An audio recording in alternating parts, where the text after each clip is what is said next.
because like with all that shit, you'd be surprised. You'd probably only be able to cover like half. But yeah. What's up, everybody? Today we've got Daniel Steinberg here. He is the CEO, the founder of Lawbrokr, and we've got him in the studio. Today we are at Everly, and funny enough, I'll actually tell you what we have to do to get in here today. So Everly is run by Alejandra. This is her studio. She's in Florida. There wasn't a key.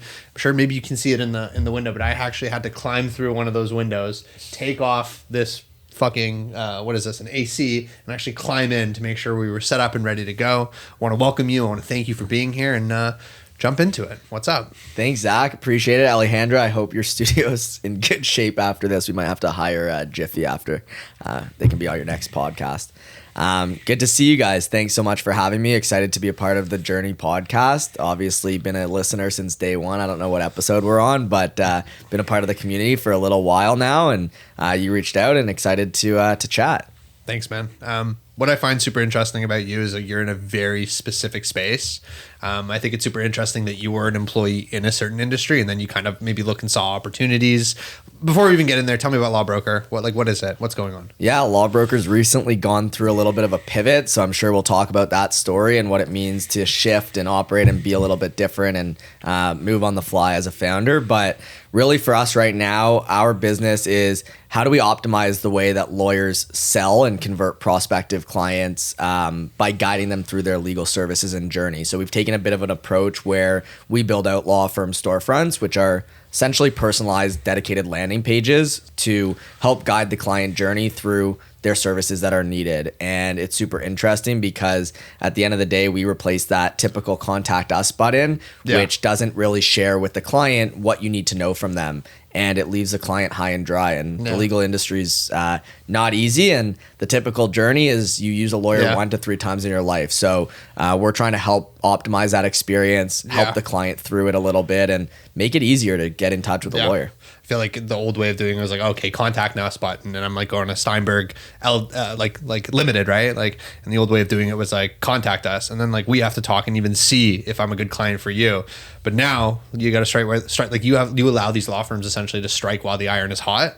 Yeah. Daniel's a great client for me. He needs a criminal lawyer, right? Like we do that. Like it all makes sense. Like he's booked with us, and it all kind of just flies through. So you kind of are narrowing the funnel in a bit, right? Yeah, it's all about pre-qualification, and quite frankly, like my experience is in tech SaaS sales and partnerships, and we're essentially creating BDRs for lawyers, but business development reps, and that's typically your first point in contact, and we're doing that through technology for law firms because at the end of the day, lawyers are salespeople. They just don't like to admit it, and they're enterprise salespeople, so you need to be armed with data.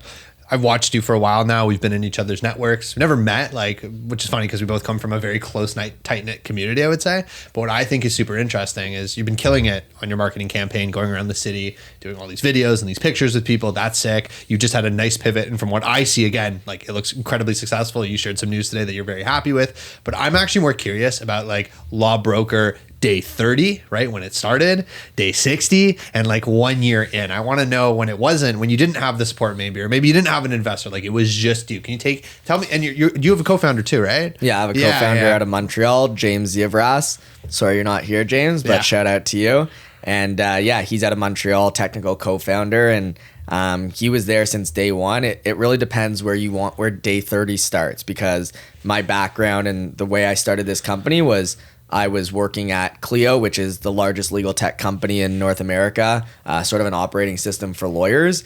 And I found this gap in the market of how consumers consume legal services and quote unquote shop for lawyers. And I wanted to fix that problem. And for me, my journey goes back to always wanting to be an entrepreneur. It's never a matter of like if I was going to, it's sort of a matter of when. And I've triggered a couple of different ideas over the years, but this one just happened to stick, and it was in a laggard industry, and it made sense to sort of give it a shot and go. So day 30 could mean a lot. If we're talking about day 30 when I've actually incorporated and started the business, that's different than conceptualizing it over 2 and a bit years ago. You had a mission. You had to do it. You couldn't just sit there and do it. Let me ask something. When you have this idea of like, okay, you're in the legal tech space already, is it like when you're talking to your employer, like, hey, like this is a passion that I want to follow? Or is this like, hey, I want to work on this. I can cut you in? Like, how do you approach that? Or is it like I need to step away from my position now and I need to focus on my job, right? Because we don't really, a lot of founders, right? Like for us, for example, like me, Nerlin, and Evan, like we never really worked for anybody. We kind of just did it because we had trouble finding jobs. But then there's people in your case where you're there and you have an employer and then you kind of want to make that dip. So walk me through a little bit, I guess the story of that. For a lot of founders that might be listening. Always respect the employer.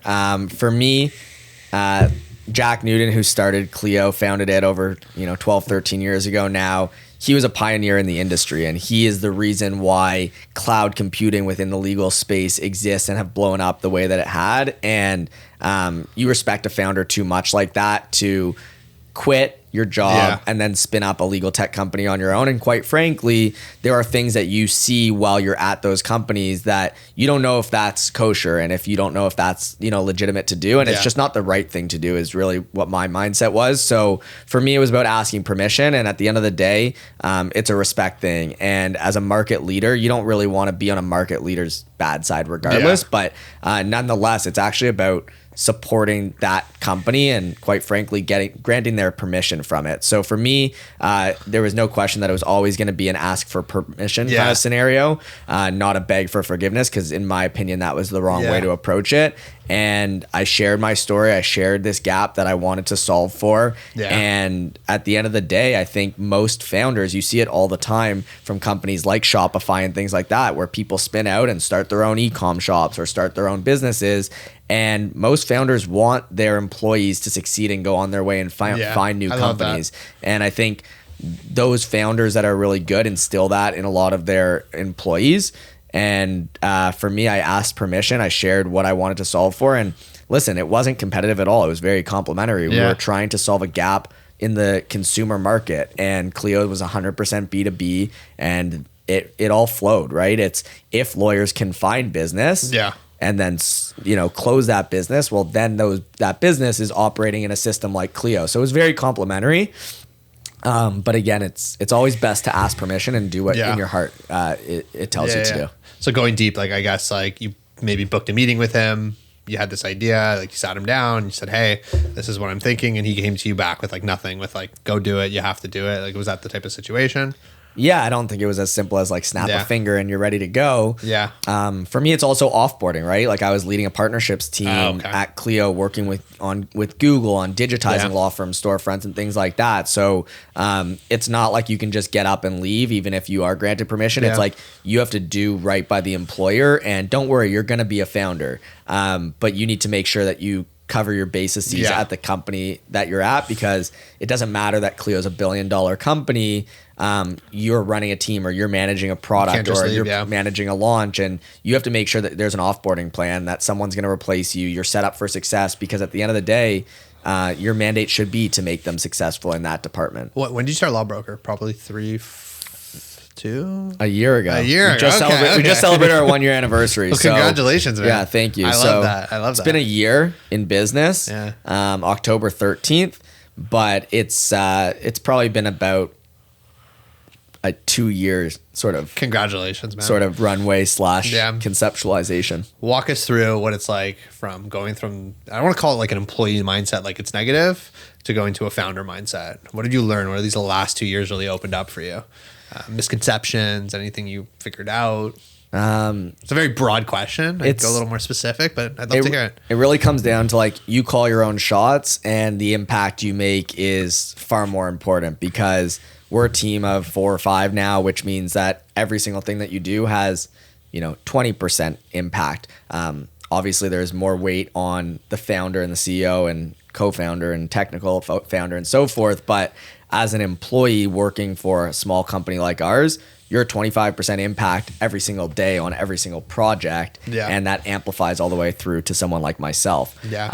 When you're an employee, you have impact, but when you're at a 1,000-person company, it's much smaller. That's 1/1000th of an impact on a project. So it's much smaller. You have a lot more skin in the game, but honestly, you get to call your own shots. So you like that. The founder story is not for everyone. You have to have the right type of mindset, the right type of mentality. But if you're someone that likes to write their checks, call their shots, drive impact, and quite frankly, like change a trajectory of an industry or, you know, a business and solve valuable problems, my brain likes to be challenged. So for me, it's about consistent challenging, and trying to find and solve different problems is something that I enjoy. I don't like to just, you know, be on autopilot and just do the job to do the job. I like to sort of be challenged, and part of that is how do we pivot and grow? So that's what led there.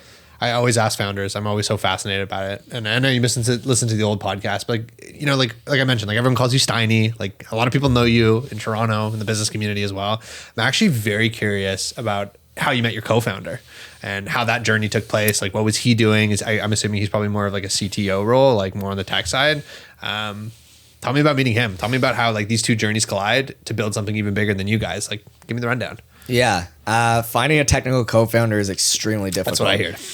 It's not a snap of the finger. Yeah. Luckily, I was in tech for, you know, 5+ years, and you try and work with someone that you had worked with in the past, but it doesn't always work out, because at the end of the day, a technical co-founder needs to be bought into your vision, the business, and they need to be bought into you. And for obvious reasons, a technical co-founder for me wasn't coming from a company like a Clio, because you can't just do that. So for me, it was about probably finding someone that had no legal expertise or didn't have knowledge on the legal industry. And you really have to vet the individual, because it's like a marriage. Yeah, exactly. So you got to make sure that you love them, but you're also able to work with them. So, yeah, it was a journey for sure. I ended up stumbling upon James and working alongside him through an angel investor group that didn't invest in Lawbrokr. So I know we're going to get into a fundraising conversation in a minute or a couple minutes now, but yeah, I was actively fundraising, and at the time I had met with a group of angel investors that had just started a fund out of Montreal called Onwards. Tiago Silva, great guy, shout out to you. And they were just starting a fund, and they didn't want their first investment to be in a pre-product. They wanted something in market that had some validation, because at the end of the day, it's their first fund, first investment. And they loved, you know, Lawbrokr as an idea. They loved the concept. They liked me. And as most investors or angel investors do, or pre-seed investors, they ask how they can help, whether that be introductions or anything like that. And moral of the story in general is, it never hurts to ask. I mean, everyone wants to help founders, young founders, starting founders. Everyone wants you to succeed. I don't think there's a lot of people that are like, I hope you don't succeed. Very rare. And at the end of the day, everyone always asks a helping hand. But if you're nervous to ask for something, then you won't get it. So I shot my shot, and I was like, listen, like I'm actually still actively looking for a technical co-founder. There was someone that, you know, I potentially had beforehand, but it didn't work out from a commitment perspective, because you know, people have different aspirations and goals. I hear you. Do you know anyone? And he ended up passing me to an introduction with James, who was working on some other fine-tuned projects of his own. So sometimes timing is everything, for sure. And really, it was between Lawbrokr and Microsoft, which is two very different worlds. Yeah. For obviously. Yeah. And we had like a 4-week stand-up, like every single day, and it was more about James getting to know me and the type of person that I am and the type of business and industry that we're solving for than it was me vetting James, because it was a warm introduction and referral. So we did that, and it was back and forth. We kept raising money, and it was a matter of, you know, he had interviews at Microsoft and I was still sitting here, and he's like, fly me out to Toronto, I'm in. So it was definitely like a journey, but it was like probably one of the hardest things I had done as a founder to date. Yeah. It was find a technical co-founder that you're willing to work with, and that's a right fit for both parties, because it's not just about Daniel Steinberg, it's also about James. Yeah. You know, I think I got, like, just from my business, right? And they're totally different types of businesses. So, like, I just got very lucky, like very, very lucky. It wasn't like so much on the where I was looking at this. It's like, okay, I can do this. I need these people, like, regardless. And I could have made more mistakes. Actually, funny enough, the first like video I ever did, there was another guy, and like he just didn't care. Like he just wanted to make like memes out of the videos and stuff like that. This was a very long time ago. But yeah, it's super important to meet and work with these people. I'm sure for you, if you look back, right, like you're having a lot of wins. You've been in this for a while now. It's like crazy, like how many people you've probably met across your journey. So I guess, like, right, you're building this platform, you're building this company. other people are going to be getting in touch with it that are going to work for you, right? The people that are coming onto your team, their journey is going to collide with you guys. How are you starting, the very early days of Lawbrokr's culture? Like, are you thinking about that, building the team? Like, I see you guys on LinkedIn a lot. You guys are hanging out. You guys are seem like a very young and fresh and accepting company. I'd like to talk a little bit more about that, like what thoughts and philosophies you might have in terms of building early culture in an early company. Yeah, there's definitely challenges, especially being a remote culture. If it were up to me, I think everything's remote these days, but when you're all in one city, you get a chance to collaborate and be together. And when you're starting something from scratch, that's really important. So you try and instill, different types of things that may or may not work to get to know each other or learn about each other and really fine tune things. And it's about really instilling the confidence in this is your family. Whether you like it or not. Yeah. And it's not for everyone. But if you have that mentality and you lead with that and you don't mislead someone when they're potentially getting hired for the position, that instills the right type of confidence and the right type of mentality when starting at a startup. And if everyone knows going in that you're 25% impact and this is the individuals on the team, and it's big. You have the autonomy to grow, and that's why you're joining a 4-person team, you should know what you're getting into. And you should all be, so close and tight knit because what you're working towards is something special together. Yeah. And it's just like sitting together at a family dinner. That's the mentality that you need to instill. But we're all different types of personalities. I mean, we went up to a cottage for our 1-year anniversary to get to know each other and have some fun and enjoy and celebrate, because you obviously need to always celebrate small wins. Of course. When you're a small company, you need to celebrate those small wins. And the first thing we did, because we've had new employees join on since then that we haven't met in person, including myself, and it started with personality tests, and all across the board, we're all completely different people. Yeah. And that one is a very diverse culture, so that's hiring well. But at the end of the day, we did that so that everyone understands why people make specific moves that they do or why they say things that they do and so forth, which is extremely important from a collaboration perspective. And those are the kinds of things that you need to do to make your employees happy, but also instill the confidence that we're working as one unit. And that's really important. Something that I'm really taking away from this conversation is this thing about impact. And I never really thought of it, but like what you said makes so much sense, right? Like you're a founder, like you have a lot of impact to the company as well as the new employees joining on. And I've never really thought about that, right? Like now when you think about it like that and like how much impact they actually have and like looking at it, especially with the comparison to like 1,000-person company, like it really matters who you're bringing in like into the works at the beginning. How'd you find these people at the beginning, or how'd they find you? Yeah, so our first employee, our first hire ever, her name's Lauren Robinson. She's our marketing and design lead. And that was through LinkedIn Jobs. So when you're a founder, first of all, there's a couple of different factors. So we had raised just under $1 million, but that only takes you so far in 2022, especially building a consumer-facing brand. So when you're hiring people, it's not like you're hiring the senior top, factors of that. You're hiring individuals that you want to take a bet on and a gamble on, and you're essentially betting on them as people. People learn on the job. It's who is the right person for this job. And we had interviews with someone more senior on the design perspective. And for you as a founder, it's all about thinking ahead of how do I grow someone's career versus like take a step back, because that's really important. And for us to hire a senior designer at the time made no sense. Some of the softwares that they had mentioned, we didn't even have. And we needed a Swiss Army knife, and we needed someone young that wanted the autonomy to grow and quite frankly, like carve their own adventure. And Lauren was that. And you kind of know that from the first conversation. And you're not doing technical interviews. You see their portfolios, but they're not like designing something for you. You're designing the role for them, and it's about betting on the personality and the person, and that was the culture interview that we were looking for. So that was through LinkedIn Jobs. We got lucky. She's out of Calgary, so dispersed there. Our second hire, his name's Yvonne. He's out of Montreal. James had actually worked with him and went to school with him at Concordia. So if you can, it's always great to sort of keep a hub in a different city that works as a team together. So James and Yvonne are both out of Montreal, which is fantastic. They know each other already, so they understand how each other works. And that's really integral and important because that's his leader and that's who's going to work with him every single day.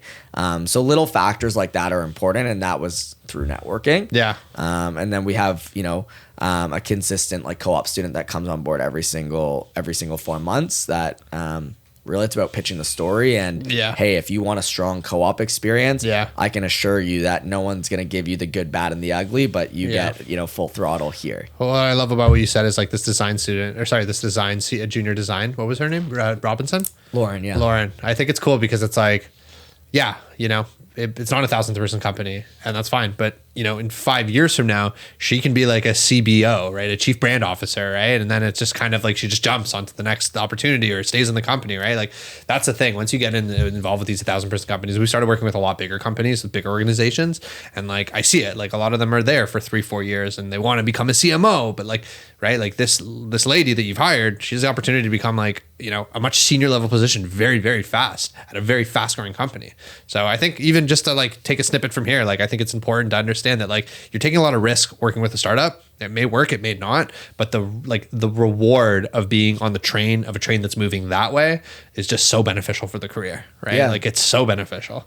Let's talk investing. I think that's something that always really, really, something I want to learn more about, obviously, and figure out, some magic and resources there.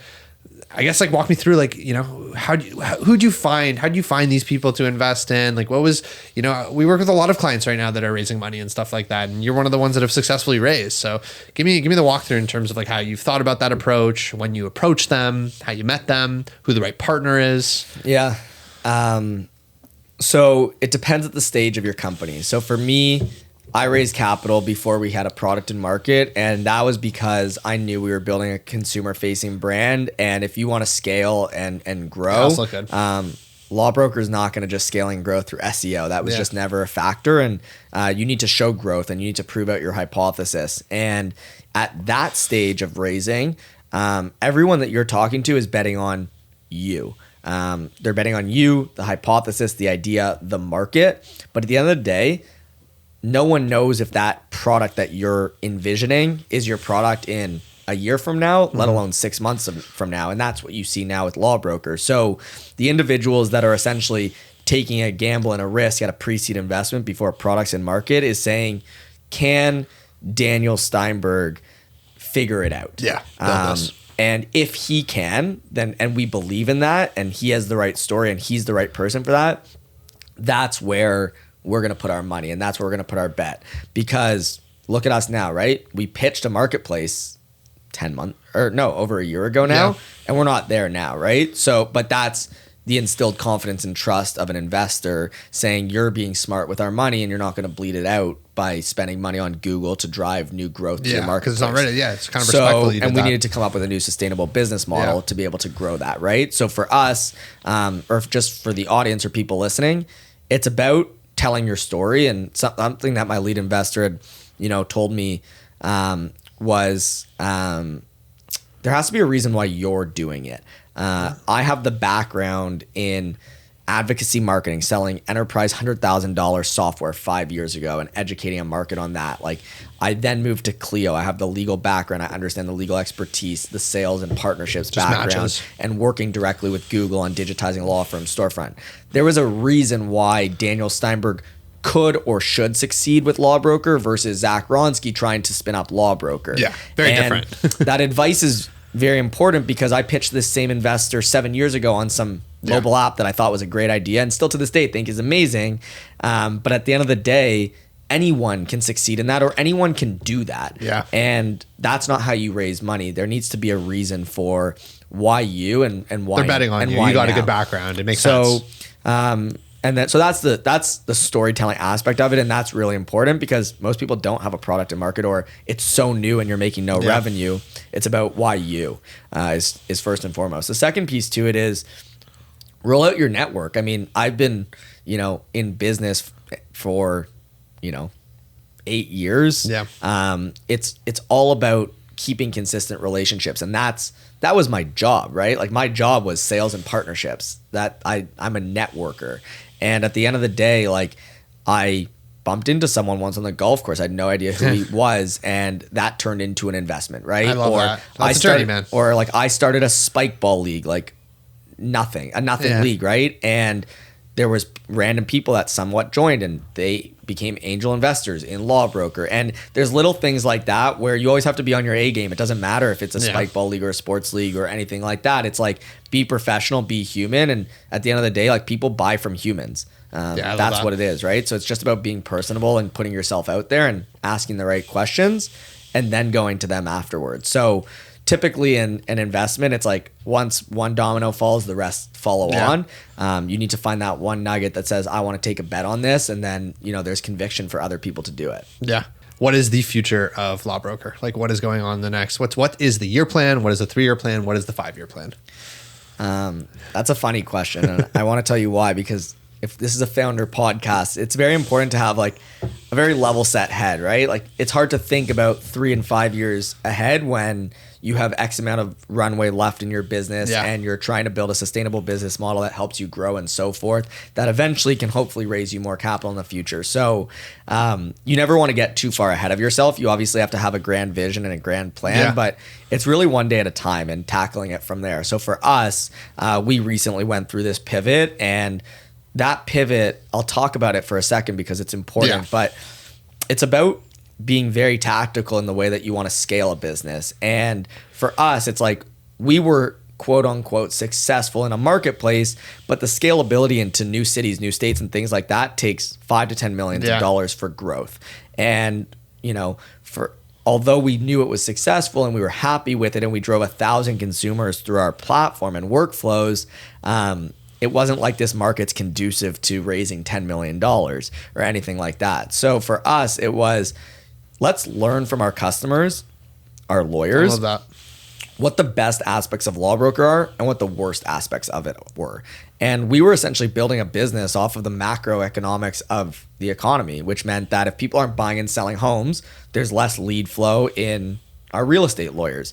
And if people aren't buying nice to have things or what people perceive as nice to have things like wills, well, then there's less lead flow for wills and estates lawyers. So when you have diminished lead flow, but then also lead quality, you go to the drawing board and say, hey, lawyers, like, what is the value add of Lawbrokr? And for them, it was, yeah, sure, you drive us leads, but really you actually save us admin time because you're giving us the upfront data on what leads are coming through. So it's not like I have to pick up the phone and learn about them. And we said, interesting. How do we build a business model that essentially gives them upfront data, leverages our technology, and optimizes that experience everywhere that consumers find you? We didn't need to play in a game where we were competing with 25 plus legal marketplaces around North America. Those companies have a business model that they think is conducive to this market. So let's augment that experience through our technology. And that process of thinking is very important in like a 1, 3, and 5 year plan, right? Because a 1, 3, 5 year plan on Lawbrokr's marketplace was, let's scale into New York, California, et cetera, et cetera. And that's your 1 to 3 year, 5 year plan, right? Now it's different. Now it's, wow, let's be a lot more tactical and say, what is our 1 to 3 year, 5 year plan? Well, think about all the scope of work that Lawbrokr can now enter into because we own this top of funnel and sales and marketing funnel, which all of us know about, but isn't necessarily that well known within the legal space. So how do we own this top hamburger bun where the meat and potatoes lives in Clio, but we ultimately help the experience of bringing on net new clients and converting better and faster and stronger? That's our plan. Is the marketplace done? Like, is it going to be shut down, or like, what's the deal with that? Yeah. So right now we don't drive consumers to our marketplace. We're focused on our B2B solution. Someone gave me really good advice once, an investor, not one in Lawbrokr, but they said, like, Facebook was everything and everything once upon a time, or they started very niche, right? Apologies. They started very niche. They're like, post on someone's wall or like add a friend and know if they're dating someone. Yes. And now they're like a gaming platform where people can play games. They can sell microphones. They can sell whatever they want, right? And they became a much broader scope. Lawbrokr could be a marketplace one day, and that's fine. But we need to find our one niche that drives a sustainable business, because when you're 4 people and you're growing, you need something that's sustainable to grow and survive, as opposed to bleed out the rear end of spending cash on Google or other advertisement platforms to drive growth of the consumer market. So for now, we're pausing the marketplace is probably a better way to put it. And whether we come back to that or not in the future is something that we need to, I don't know, think about or evaluate. It's one step at a time is really the 1, 3, 5 year plan. But if you think about the grand vision, we want to own that top sales and marketing funnel. And how we do that starts with the storefront, helps lawyers convert better and faster, and grow from there. Beautiful. Best thing about being a founder and worst thing about being a founder? That's a hard question. I know. I didn't practice any of these, but everything else just flowed off the tip of the tongue. Think about it. I mean, it's I think the best part about being a founder is it's your own. And quite frankly, like, you think that everything is already built and out there, but there's something different that's in your mind that you're dreaming about every single day and night that you're then putting out to the market to solve a specific niche and problem. And it doesn't have to be the sexiest business. It could be something that you have found a gap in that you're solving for, and you're driving conviction to explain to others why that is a problem that needs to be solved. And I think that's really cool, because at the end of the day, I start looking at our lawyers' websites, and we're living on lawyer websites. That's awesome. That is so crazy. Like, we have a lawyer in Oklahoma. I don't know anyone in Oklahoma, but this lawyer is in Oklahoma, and they use Lawbrokr. That's sick. And that's just cool. That's so impactful. It's the impact you make on these so people. Different, right? Worst part about being a founder, I don't know. Am I balding? I think it's just high stress, high intensity at all points in time, and high alert and being aware. You need to always think on the fly. You need to be respectful to the fact that you're rolling up. If you have investment, you're rolling up to investors. And if you don't have investment, you're rolling up to employees, and you own their careers. And I think that it's super important to recognize that and be aware and smart about that, and not take that for granted. And I think that drives high alertness, high awareness, high intensity, and stress. But it all comes back to, it's all worth it when you see it living on someone's website, operating and so forth. So it's special, right? It all, there's no best and worst. It's actually, they both sort of play into one another, but you know what you're signing up for. So if you know what you're signing up for, then there's no worst thing about being a founder. Like, you should know that it's high stress, high intensity, and high anxiety. If you don't know that, then you probably shouldn't be a founder. Exactly. Daniel, I want to thank you for coming in. I think we got some good snippets. Any other things you want to talk about before we? No, that's it. Yeah? That's good. You're in charge. Beautiful. Thank you so much for coming on, man. This Thanks. is awesome. Appreciate it. Beautiful. Guys, if you're listening to this, thank you so much. Don't forget to subscribe. Check us out on Instagram. We got a website as well too, takethejourney.co. Subscribe, like, and comment, and thank you guys so much for listening.